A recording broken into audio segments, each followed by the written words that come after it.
안녕하세요. 하쌤엄마TV의 하쌤입니다. 잘 지내고 계신가요? 이번 주 목요일은 고3 수능일이네요. 저희 둘째 아이를 비롯해서 고3 수험생들 그동안 노력한 만큼 좋은 결과가 있기를 온 마음으로 응원합니다. 오늘은 사교육비에 대해서 말씀을 드리려고 하는데요. 사교육비 줄이기 정말 어려우시죠? 남들 다 하는데 사교육비 안 시켰다가 아이한테 두고두고 원망을 들을 것이 걱정되기도 할 거고요. 그런데 저는 이 사교육에 대해서 좀 더 냉정하게 바라봐야 된다고 생각합니다. 과연 사교육을 많이 시키면 아이 성적이 올라갈까요? 공교육만으로 아이 성적 올리는 게 어려울까요? 사교육은 투자일까요? 소비일까요? 제가 두 아이 입시를 거의 마무리하면서 두 아이 20년간 키우면서 들어간 사교육비 금액을 공개하고 사교육의 장점과 단점, 그리고 제가 사교육비 다이어트에 효과적이었다고 생각하는 방법 3가지에 대해서 말씀드리려고 합니다.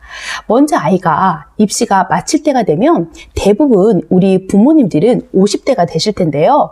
50대가 되면 돈의 필요성이 급증합니다. 첫째는 부모님의 노후 생활비와 병원비가 필요해지는데요. 요즘은 100세 시대라 부모님들이 정말 오래오래 사세요. 저희 시댁과 친정 부모님들은 모두 80세가 다 넘으셨는데요. 그런데 건강하게 오래오래 사시면 참 좋은데 70세가 넘어가시면서 부모님이 여기저기 편찮으신 곳이 많아지면서 돈 들어갈 곳이 정말 많아집니다. 그런데 안타깝게도 대부분의 부모님들은 당신들이 이렇게 오래 사실지 몰랐기 때문에 노후 생활 준비가 제대로 안 되어 있는 경우가 대부분이에요. 그래서 따라서 부모님 용돈과 병원비는 대부분 자식들이 책임지는 경우가 많은데요. 저희 친정 어머님도 건강이 안 좋으신데 작년에는 다리 골절로 한 달 동안 병원에 입원하셨었는데 병원비도 병원비지만 간병인비가 300만 원을 포함해서 병원비가 총 500만 원을 넘게 나왔어요. 그리고 계속 편찮으시기 때문에 꾸준히 병원을 다니셔야 하는 그런 상황입니다. 부모님 병원비와 간병비 무시 못해요. 둘째는 아이 입시 마칠 때가 되면 이제 남편 퇴직이 얼마 남지 않은 상태가 되는데요. 우리 가족의 현금 흐름이 끊기게 되는 거죠.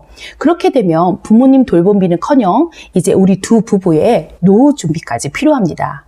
셋째는 요즘은 저성장의 시대라 아이들이 아무리 명문대를 나와도 취업이 예전처럼 잘 되지 않습니다. 대학 나온 3분의 1 청년이 지금 실업자라고 하죠. 예전에는 아이들을 교육을 잘 시켜놓으면 이 자식들이 부모들을 부양해 줄 거라는 희망이 있었는데 현재는 아이들이 자기 앞가림하기도 힘들어서 아이들한테 부모 부양을 바라는 것은 사치일 정도입니다. 요즘에 자식 교육 다 시켜놓은 지인들을 보면 집에서 독립하지 못한 캥거루 자식들 때문에 골치가 아프다고 해요. 이렇듯 50대가 되면 돈의 필요성이 증가하는데 고정 지출을 줄이기는 어렵기 때문에 변동 지출에 해당하는 이 사교육비를 아껴야 하는 이유가 분명해지는 거예요. 따라서 사교육비를 아껴서 부모님 돌봄비, 내 노후비, 자녀 독립자금을 마련해야 합니다. 아이 한 명을 대학에 보내는데 대략 3억 정도가 든다고 하는데요. 이 중에서는 1억 정도가 대략 사교육비가 차지하고 있습니다. 여러분은 20년간 자녀 교육비로 총 얼마를 쓰실 예정이신가요? 한번 생각해 보세요. 계획을 세워놓고 시작하는 것이 좋습니다. 그렇지 않으면 50대에 그런 돈 때문에 어려움을 겪을 수가 있어요. 저는 20년간 두 아이 키우면서 사교육비를 얼마 정도 썼을까요? 제가 이전 영상에서 저희 첫째 아이 20년간 교육하는데 들어간 사교육비를 자세하게 만들어드린 영상이 있는데요. 그 영상을 보시면 아시겠지만 대략 6천만 원 정도로 썼습니다. 둘째 아이도 마찬가지예요. 초등 때 3천만 원, 중등 때 2천만 원, 고등 때 1천만 원 정도를 썼습니다. 총 교육비 평균을 1억으로 친다면 저는 한 아이당 4천만 원을 절약한 셈이고 두 아이니까 약 8천만 원 정도를 절약한 셈인데요. 그 절약한 돈은 앞으로 우리 두 아이들 독립자금으로 쓸 예정입니다. 그래도 머리로는 이해하는데 사교육비는 잘 줄이기 어렵겠다고요. 그럼 사교육의 장점과 단점을 한번 살펴볼까요? 사교육의 장점은 무엇일까요? 첫째, 사교육은 남들이 하는데 나만 안 하면 왠지 손해볼 것 같은 두려움이 있는데 그런 불안감을 덜어줍니다. 둘째, 사교육은 부모가 아이 공부에 관여해야 하는 수고로움을 덜어줍니다.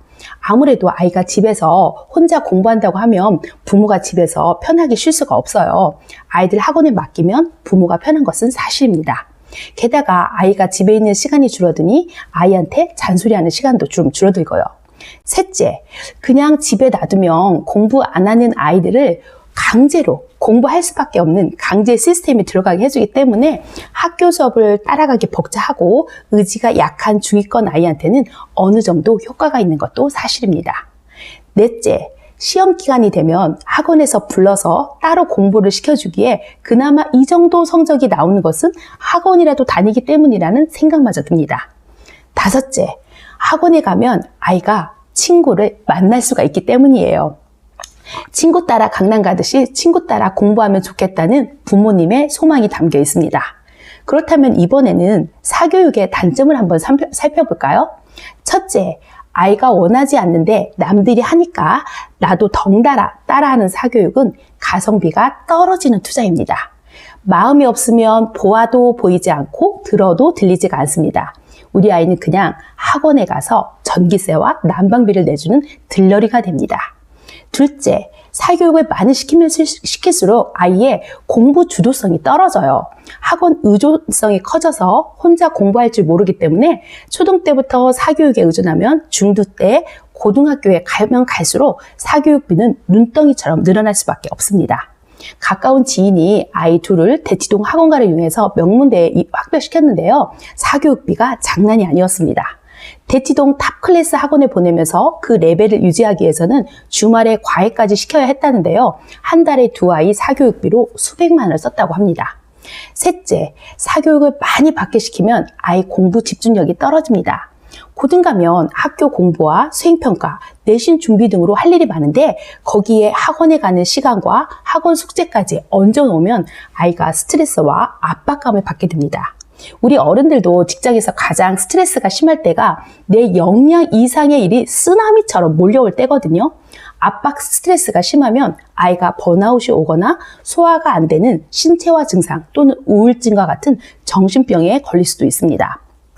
넷째, 사교육 효과에 대한 부풀려진 착각입니다. 공부 잘하는 아이들은 사교육을 받아서 공부를 잘하는 게 아니라 원래 공부 잘하는 아이들이 대치동에 들어가서 사교육까지 받은 경우가 많습니다. 대치동에서 많은 사교육을 받았음에도 대입에 실패한 가정은 아주 조용합니다. 다섯째, 사교육을 많이 받으면 아이가 여유 시간이 없어져서 자기가 무엇을 잘하고 무엇을 좋아하는지 모르는 자기 자신에 대해서 무지한 사람이 됩니다. 왜 소크라테스가 너 자신을 알라 라고 말한 것처럼 자기 자신에 대해서 빨리 알면 알수록 그 사람이 행복하게 살 확률은 높아집니다. 이렇게 사교육의 장점과 단점에 대해서 같이 공존하기에 사교육의 적절한 선택은 부모님의 몫입니다. 여기서 중요한 점은 예전에는 교육에 투자해서 아이가 명문대에 가면 잘 먹고 잘 살 수 있어서 교육에 대한 투자 수익률이 좋았는데요. 요즘에는 교육에 대해 투자하는 수익률이 예전만 못하다는 점입니다. 그러면 이처럼 투자 수익률이 낮은 사교육비 다이어트를 어떻게 하면 좋을까요? 지금부터는 제가 두 아이 키우면서 효과 좋았던 사교육비 다이어트 방법 3가지를 공유해 보도록 하겠습니다.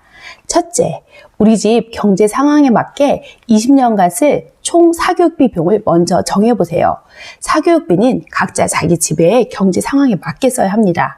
뱁새가 황새 따라가다가는 가지런기가 찢어져서 노후에 빈곤하게 살 확률이 높습니다. 누구는 사교육비로 몇백만 원을 써도 되는 집이 있고 누구는 사교육비로 몇백만 원을 쓰면 안 되는 집이 있습니다.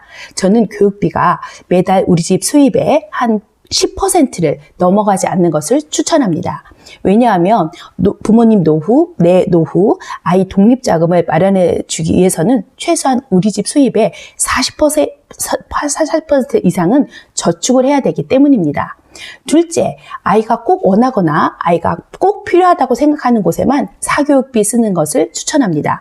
초등 때는 아이가 배우고 싶은 예체능에, 중고등 때는 아이가 부족하거나 필요하다고 생각하는 과목을 아이가 선택하게 하세요.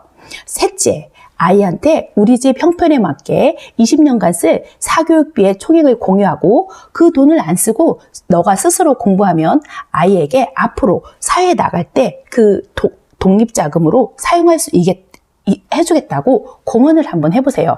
아이가 그러면 사교육비를 부모님 돈으로 생각하지 않고 자기 돈이 나간다고 생각하기에 최대한 아낄 수 있는 방법, 스스로 공부하는 방법을 선택하게 될 겁니다. 오늘은 50대가 돼서 돈의 필요성과 사교육의 장단점, 사교육비 절약하는 방법에 대해서 이야기 나누어 보았는데요. 우리 아이가 스스로 공부하면서 나중에 우리는 노후에 돈 걱정 없이 내 노후 준비, 아이 독립자금 마련을 위해서 다 같이 한번 힘써보아요. 다음에도 유익하고 알찬 영상으로 또 찾아오도록 할게요. 우리 다음에 또 만나요. 안녕.